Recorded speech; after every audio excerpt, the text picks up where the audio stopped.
Well, now that I've cleared all the garbage and bullshit out from under this house, my next task is to remove all the crappy old wiring and plumbing. I just cut this, but you can see an example of the old school nastiness I'm getting rid of. Every splice I've run into on this house under here's been done like this.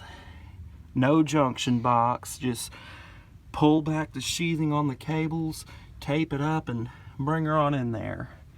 It's typical crap that you see on these old houses. Hope I don't get bit by a black widow under here, because there's a bunch of webs under here. One thing I'm thinking about doing one of these days is getting under here with some bug spray and spraying for all kind of bugs. Here's another one for you. This old ass asbestos fabric sheathed wire tapped into some newer stuff. Yeah, that's choice right there. See, I think I did cut that. Yeah, okay, I cut that on the other side. And this is some UF cable from when my buddy started pulling new wiring through here 15 years ago. And I'm cutting that shit out too. And I'm going to start completely fresh, all new. Alright, well, just finished cutting out all the old wiring, so we no longer see old wiring hanging down. And we don't see those crappy old plumbing pipes back there anymore either. My next assignment is to get back under here with the Sawzall and cut out that old gas pipe. There will be gas on this house, but not in the places that gas pipe runs. Because I'm going to have a gas water heater, gas central heat, and I'll put in a gas line for a gas stove. Even though I'm going to have an electric stove, I'm going to put a gas line there so that later on in the future, if I ever want to put in a gas stove, the line for it will already be there.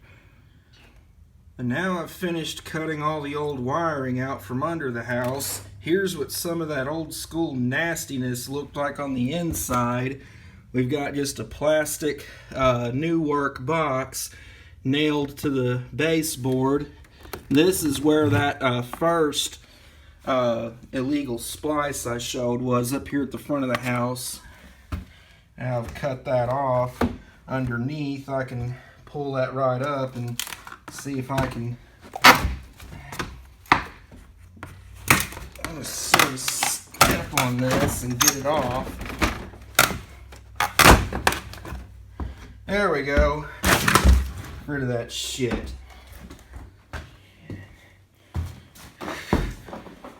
Here's another one. Outlet just screwed to the baseboard. Had some tape wrapped around it. That's real nice. That's a 2-prong. Here's one of the gas pipes. I gotta get in here with the Sawzall before I can go underneath and cut the gas pipe out. I gotta come up in here with a Sawzall and cut that off. There's another one in the kitchen I gotta cut off. And here's where my buddy started pulling his wiring in, and he brought some wiring into this closet. I cut that off below, so just pull that right out. And somewhere around here is another crappy junction box. There's some more of that newer wiring that's hanging out of the ceiling. So there's still old wiring in this house, in some of the walls and up in the attic that I got to get rid of. There was something to see over here.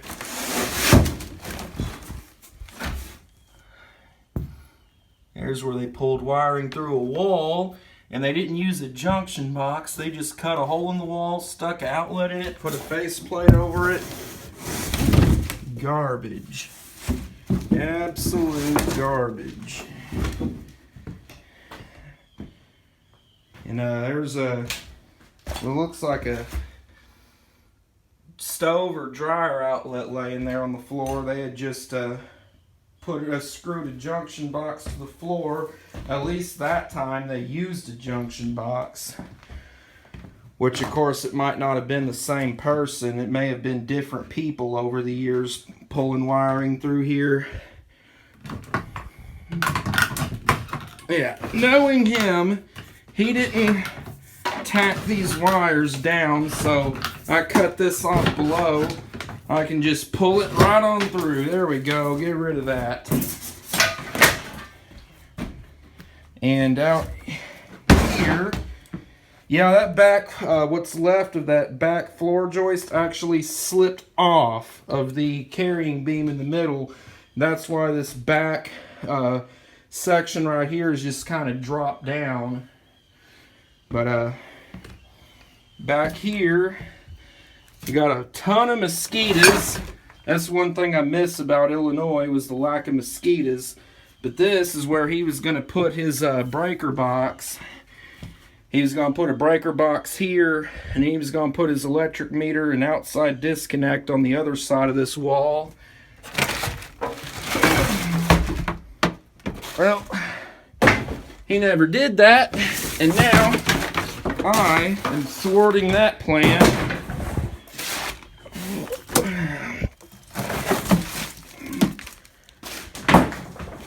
There we go.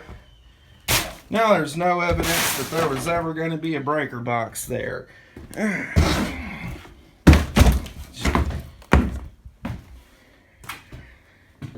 And that UF cable sticking out there, that probably goes up inside the ceiling where he was going to put a light in.